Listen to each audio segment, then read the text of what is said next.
Qui est à l'origine de ces incidents? Vous posez la question? Écoutez, vous ne devriez même pas poser la question, ça suffit de voir les images. Vous savez, imaginez, je ne sais pas quel livre vous achetez, quel auteur vous lisez, quel auteur vous aimez. Imaginez, vous venez vous faire dédicacer un livre par un auteur que vous appréciez particulièrement. Et soudain, vous avez des hordes de barbares qui se jettent sur vous, qui vous frappent, qui vous insultent, qui cassent des vitres de l'hôtel où j'étais. Voilà, c'est ça qui s'est passé. Ça, c'est la première chose à dire. C'est-à-dire qu'il y a eu... Je le répète, pour moi, ce sont des barbares, des hordes de barbares qui se jettent sur des gens. Je tiens à vous dire, Bruce Toussaint, qu'il y avait des enfants, il y avait des grands-mères, il y avait des vieux monsieur avec des cannes. Je veux dire, il y a de tout, ça ne les arrête pas. Ça, c'est la première chose que je voulais vous dire. La seconde, la deuxième, c'est... Vous avez vu, ils étaient tout près du lieu de dédicace. Quand je suis arrivé à 13h... pour le déjeuner, ils étaient déjà là. C'est-à-dire que la police aurait dû les repousser et les éloigner. C'est-à-dire qu'ils n'avaient pas d'ordre. C'est-à-dire que le préfet n'a pas fait son travail.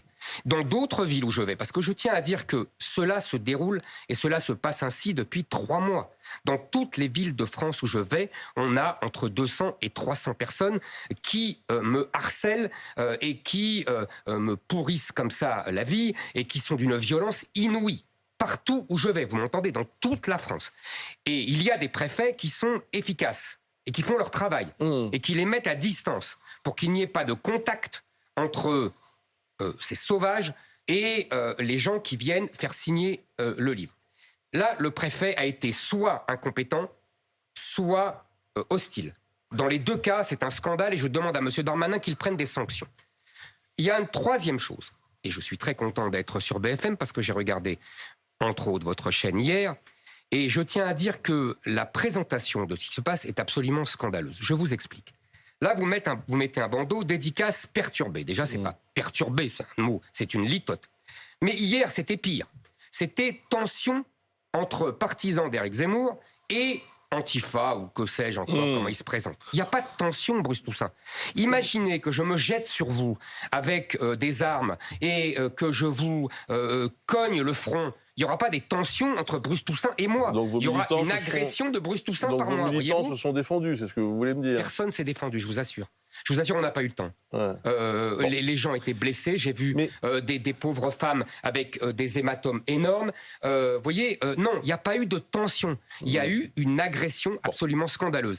Et je trouve vraiment honteux la façon dont est présentée cette affaire. Et une dernière chose. On a montré Attendez, une dernière chose. Allez-y. Parce qu'il n'y a pas que les médias dans cette histoire. Il y a aussi les politiques. Parce que vous comprenez, vous avez vu là, d'ailleurs on le voit sur les images, il y a des banderoles CGT. Est-ce que Mme Binet s'est excusée? Est-ce qu'elle a condamné ces actes?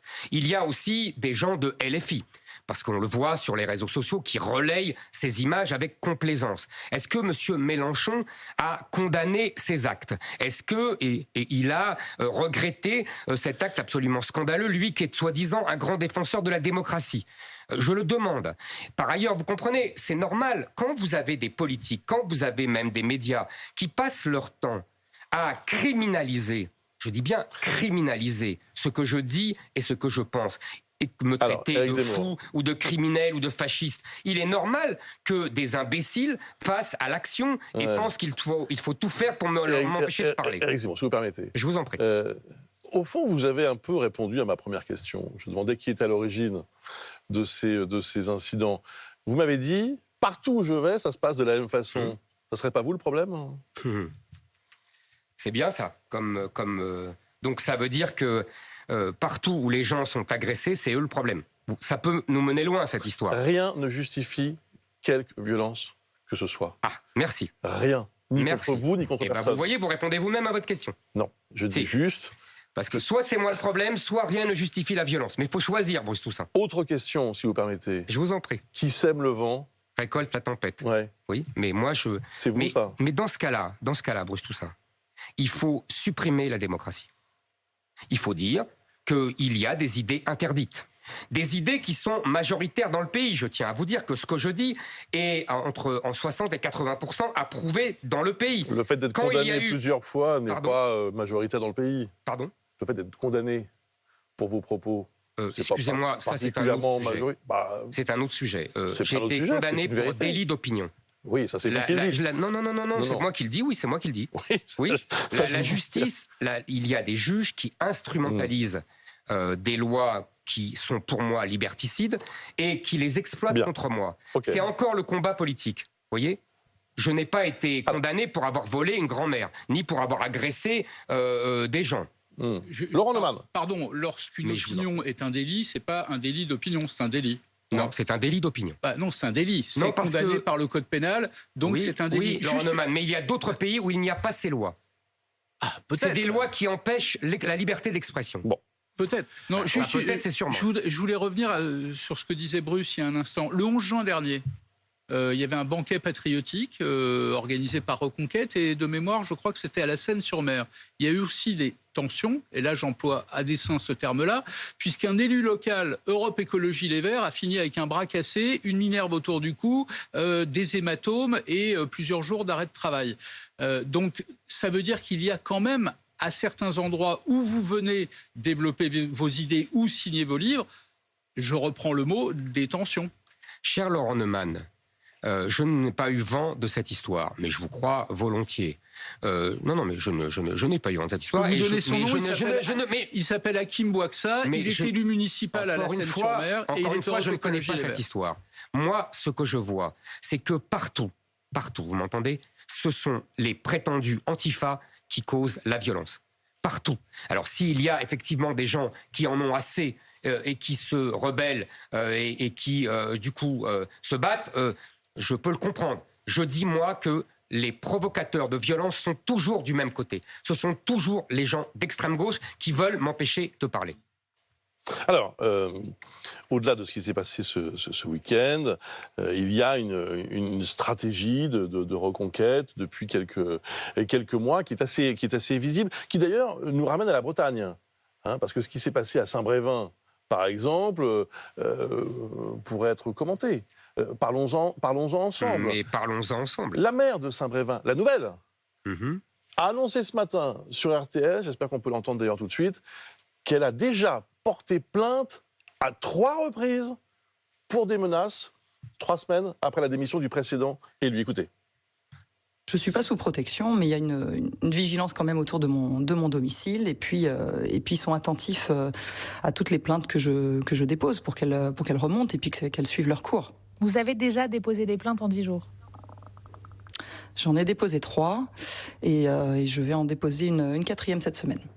Pour un article, encore une fois, sur la presse d'extrême droite. Alors, il y en a beaucoup, je ne vais pas faire la chasse à ça. J'ai beaucoup d'autres choses à faire, beaucoup plus importantes. C'est juste pas acceptable.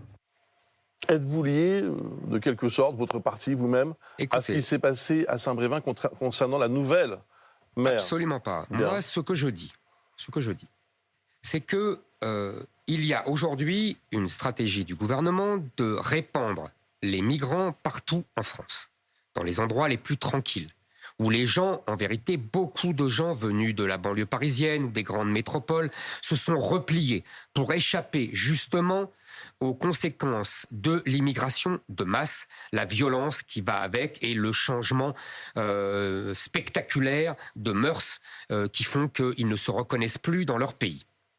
Et aujourd'hui, on leur envoie les mêmes migrants parce que la France est submergée par les migrants. Nous recevons par an 500 000 personnes, sans compter les illégaux, entre les 320 000 cartes légales plus les 180 000 droits d'asile qui ne sont absolument pas renvoyés, quel que soit finalement leur statut.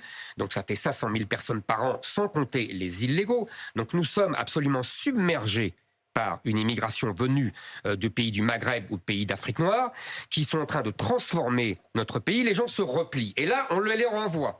D'ailleurs, je tiens à leur dire qu'il n'y aura pas de solution individuelle, contrairement à ceux qu'ils croient. Ça, c'est le fond du sujet. Ça, c'est le fond du sujet. Mais il est important. Mais est-ce que dans ce cas-là, vous cautionnez la violence ? Mais je ne cautionne absolument pas la violence. Pourtant, la violence, elle a été extrêmement présente à Saint-Brévin. Je remarque d'ailleurs, avec un sourire, que je suis invité pour avoir été agressé et qu'au bout de 5 minutes, vous ne pouvez pas vous empêcher de faire croire que c'est moi l'agresseur. Ça a commencé avec M. Neumann et ça continue avec vous. Mais bon, j'ai l'habitude.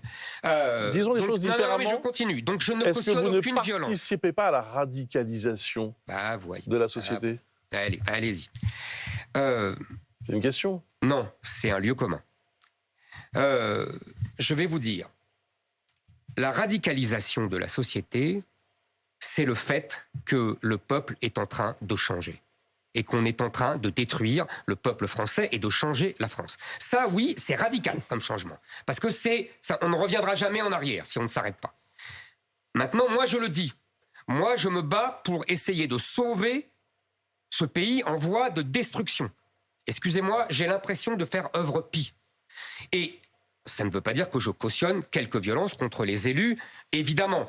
Mais je dis que il y a une exaspération des gens ils sont à bout parce qu'ils voient leur pays en train de mourir, et ce qui explique certaines réactions. Ça ne veut pas dire, encore une fois, que je ne condamne pas la moindre violence contre les élus et contre tout le monde d'ailleurs. Vous parliez il y a quelques instants de liberté d'expression et de démocratie. En l'occurrence, ce centre d'accueil de demandeurs d'asile à Saint-Brévin, c'est bien un objectif de l'État. Oui. Et il se trouve qu'à Saint-Brévin, les élus municipaux ont voté à 100% le projet, à l'unanimité. Donc la démocratie, ça marche dans certains cas et donc pas dans d'autres. Non. D'abord, vous mélangez démocratie et liberté d'expression. La liberté d'expression. C'est vous qui avez employé le mot tout à l'heure de démocratie. J'ai le droit de contester une décision. Vous m'accorderez que j'ai le droit de contester une décision d'un conseil municipal. Bon. Par ailleurs, vous remarquerez que le conseil municipal n'a pas fait un référendum municipal. Là, ça aurait été intéressant de consulter les gens. Après tout, ça les concerne, puisqu'ils vont avoir des femmes voilées à 2 pas de chez eux et sur le chemin de leur école. Excusez-moi, moi, j'aimerais bien être consulté depuis 40 ans. Donc, c'est pas la même chose. Maintenant, moi, vous dites c'est une stratégie. En fait, oui, c'est une stratégie. C'est-à-dire que je veux montrer que nous devons lutter pied à pied contre l'islamisation du pays. Ça, oui, c'est une stratégie. Et je pense que Reconquête peut être utile. Ouais. Beaucoup plus que si nous avions des députés qui ne servent à rien et qui, de toute façon, dont les lois ne seraient pas votées. Vous voyez, ça, je crois que c'est utile. À Saint-Brévin, il a reculé. À Callac, il a reculé. Est-ce que ça marche vraiment, cette stratégie ? Oui, ça marche. Aujourd'hui, on entend moins votre voix. Votre livre se vend moins bien que les précédents. Vous savez, vous connaissez la fameuse phrase « quand je me regarde, je m'inquiète, quand je me compare, je me rassure ». Donc demandez aux autres ce qu'ils ont vendu et on en reparlera.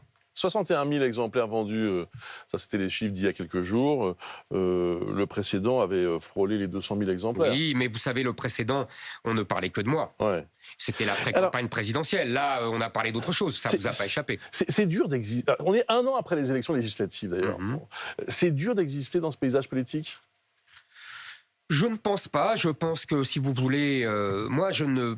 Comment vous dire à l'Assemblée nationale, il y a effectivement de l'agitation. Les médias sont concentrés là-dessus, etc. Mais concrètement, ça sert à quoi ? Concrètement. Moi, je n'ai pas vu un projet de loi présenté par le Rassemblement national qui a été voté. J'en ai pas vu une proposition de loi, parce que quand c'est les députés, c'est une proposition de loi. J'en ai pas vu. Même pas un de leurs amendements votés. Je n'ai pas vu une motion de censure adoptée. À quoi ça sert ? Pardonnez-moi, c'est très bien. Il y a des gens qui ont des beaux bureaux, il y a des gens qui ont des voitures de fonction, il y a des gens qui sont vice-présidents de l'Assemblée. Ça me ravit pour eux. On pourrait vous dire à quoi vous servez. C'est un peu court comme argument, non ? Non, pas du tout. Ce que je veux dire, c'est que... c'est le débat démocratique. On peut regretter la qualité de ce débat, mais il est là. Il est comme il est. Je ne dis pas qu'il n'y a pas de débat. Je dis que concrètement, ça ne sert à rien. Donc, moi, j'essaye d'avoir un rôle concret. Ouais. Vous me dites, on m'entend moins, c'est dur d'exister. Non, j'existe. Je tente, comme je l'ai défini il y a 1 an, de lutter sur mes 2 jambes, c'est-à-dire le premier, le combat intellectuel, idéologique, ce que j'ai toujours fait et que je continue de faire, et deuxièmement, l'action, c'est-à-dire... Encore une fois, arrêter des installations de migrants à Callac, arrêter des constructions de mosquées, etc. Avec parents vigilants, lutter contre l'endoctrinement à l'école. Vous voyez, c'est des armes concrètes et efficaces et qui sont utiles politiquement. Parlons de l'école. depuis quelques semaines, un débat, une polémique même s'est installée sur le port de l'abaya à l'école. Ça a suscité cette réaction de Jean-Luc Mélenchon hier sur BFM TV, on l'écoute. L'abaya est une tenue inventée par les Bédouins contre la chaleur. Et puis, ça s'est répandu. Et ça n'a rien à voir avec la religion. Les jeunes filles, pour des raisons qui leur appartiennent, peuvent parfois, à certains moments, préférer telle tenue plutôt qu'une autre. En particulier, à certains âges, il y a dans l'évolution du corps des moments qui sont un peu problématiques pour les intéressés. Et ça dure quelque temps. L'abaya n'est pas un problème. Le problème de l'école, c'est le nombre de profs qui manquent, l'insuffisance de l'accueil, l'impossibilité de discuter. Vous savez, mon père était absolument révolté quand il m'a vu arriver avec les cheveux sur les épaules et une chemise à fleurs. Alors, s'il y avait eu des gens comme vous à l'époque, ils auraient dit « Comment, des chemises à fleurs ? Est-ce que vous savez que l'homosexualité est réprimée ?» C'était dans la loi jusqu'à 1982. Monsieur Duhamel. Alors vous voyez, les mœurs, les habitudes, les habits, tout ça change. C'est pas la peine d'en faire des drames et d'embêter 6 millions de musulmans dans ce pays. Comment réagissez-vous à cela ? C'est très simple, c'est la méthode habituelle. Vous savez, Monsieur Mélenchon est le porte-voix de l'électorat musulman. Il a recueilli 70% des voix des musulmans dans l'élection présidentielle. Donc, il est leur porte-voix. Madame Mouria Boutelja, vous savez, a dit que c'était un butin de guerre, Jean-Luc Mélenchon. Donc, il fait son boulot de butin de guerre. Ça, c'est une première chose. La seconde, c'est que il fait semblant de croire que c'est une crise d'adolescente et que ça correspond aux cheveux longs et aux chemises à fleurs, comme il l'a dit. Évidemment que ce n'est pas cela. Il fait semblant, je dis bien qu'il fait semblant de croire. Vous savez, il faut interdire tout costume religieux dans l'espace public. Parce que on va nous dire que c'est pas religieux. On nous a fait le coup avec le voile, je vous rappelle. On nous a expliqué que le voile non plus n'était pas religieux. Aujourd'hui, ça fait rire les enfants. Donc, et la même chose, c'est la même chose pour les abayas. En vérité, les gens, les plus modérés reconnaissent qu'il y a un réseau des frères musulmans qui agit sur les réseaux sociaux et qui encourage toutes ces jeunes filles à s'habiller ainsi. Il y a un entrisme. En vérité, on veut islamiser l'école. Ça, c'est la première chose. Et d'ailleurs, c'est en bonne voie. La deuxième chose, c'est que, contrairement à ce que dit M. Mélenchon, le problème fondamental de l'école, c'est l'effondrement du niveau scolaire. Mais là, en l'occurrence, pour aller au bout de votre idée, vous considérez qu'il faut voter une nouvelle loi ou se contenter d'appliquer avec autorité celle qui existe déjà ? Pour les abayas ? Pour les abayas, pour les vêtements religieux. Pour les abayas, la loi de 2004 suffit. Elle prévoit, si je ne me trompe pas, que tout vêtement par destination religieuse. Donc c'est une évidence que c'est une destination, pour reprendre le terme juridique, religieuse. Donc cette loi suffit largement. Mais comme d'habitude, les gouvernements et les pouvoirs et le ministre sont lâches. C'est-à-dire qu'ils se cachent derrière les enseignants, ils se cachent derrière les directeurs d'école. Non, il faut une interdiction générale. D'où ma question, est-ce qu'il faut une nouvelle loi pour qu'il n'y ait pas d'ambiguïté ? Mais la loi le permet, Laurent Neumann. La loi le permet. Il a simplement, le ministre doit dire, il y a une interdiction générale. C'est tout. Mais c'est en fonction de cette loi de 2004. Vous, le féru d'histoire, vous réjouissez de l'entrée prochaine au Panthéon de Missak Manouchian, le grand résistant ? Écoutez, vous savez, l'entrée au Panthéon était un geste éminemment politique. On l'a compris depuis très longtemps. Depuis d'ailleurs l'entrée des premiers, c'est-à-dire Mirabeau, Voltaire et Rousseau. Et même des sorties d'ailleurs. On a sorti Mirabeau quand on a découvert qu'il fricotait avec le roi. Mais enfin, passons. Manouchian a été un résistant, un grand résistant. Donc il n'y a aucune raison de lui dénier ce titre. Maintenant, il n'a pas été le seul. Je vois bien la manipulation politique derrière, c'est de dire seuls les étrangers se sont battus pour la France. C'est faux. Mais seuls les étrangers n'étaient pas reconnus comme étant résistants et donc n'avaient pas leur place jusqu'à présent au Panthéon. Non, vous savez, au Panthéon, il y a Jean Moulin. C'est un fait. Excusez-moi. Oui. Non, il y avait des gaullistes. Jean Moulin, c'était quand même le chef de la résistance. Oui. Bon. Mais il y a Germaine Tillon, il y en a d'autres, etc. Mais bien sûr. La main-d'œuvre immigrée qui a fait partie de la résistance. Mais parce que vous savez très bien qu'il y a une grande querelle autour de cela. C'est-à-dire que entre résistants, les gens n'étaient pas d'accord sur les méthodes de chacun. Ils se tiraient la bourre, si j'ose dire. Et il y avait pas mal de conflits internes. Et évidemment, ça s'est reporté après la guerre. Voilà, c'est tout. Oui, mais rassurez-moi, c'est pas parce qu'il était étranger que sa présence au Panthéon vous gêne. Pas du tout. Vous n'avez pas compris. Je veux dire, il y avait des méthodes. Il y avait, par exemple, les gaullistes condamnaient les assassinats ciblés décidés par les communistes. Voilà, pour être clair. Quand un communiste tuait un officier allemand, les gaullistes n'étaient pas d'accord. Voilà, c'est des querelles pendant la guerre entre résistants. 2 dernières questions, s'il vous plaît, et 2 réponses rapides. D'abord, 1, vous demandez plus de policiers lors de vos prochains déplacements? Non. Pour que ce soit clair? Non. Non. Il n'y a pas besoin de plus. Il y avait 80 policiers. Donc... Ils sont restés l'arme au pied pendant des heures. Je demande à ce que le préfet fasse son travail, c'est-à-dire qu'il se serve des policiers qu'on lui met à son service pour éloigner ces hordes barbares.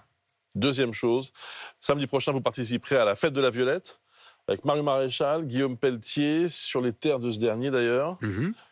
Quel sera l'objet de cette réunion? De préparer votre candidature aux européennes? Non, c'est une fête. Il n'y a pas toujours, vous savez, d'arrière-pensée politicienne, électoraliste. C'était une question. On fait la fête, on réunit, je crois qu'il y a près de 2000 personnes inscrites, et on fait la fête de la droite que Guillaume Pelletier avait inaugurée quand il était chez LR. Vous savez, la violette, c'est le symbole bonapartiste. Et nous sommes la fête de la droite, parce que nous sommes la droite. Si vous voulez être à Lille tout à l'heure, il faut que vous partiez maintenant. Absolument. C'est la fin de cette interview. Merci beaucoup, Merci à vous. Éric Zemmour. Merci à Laurent Neumann.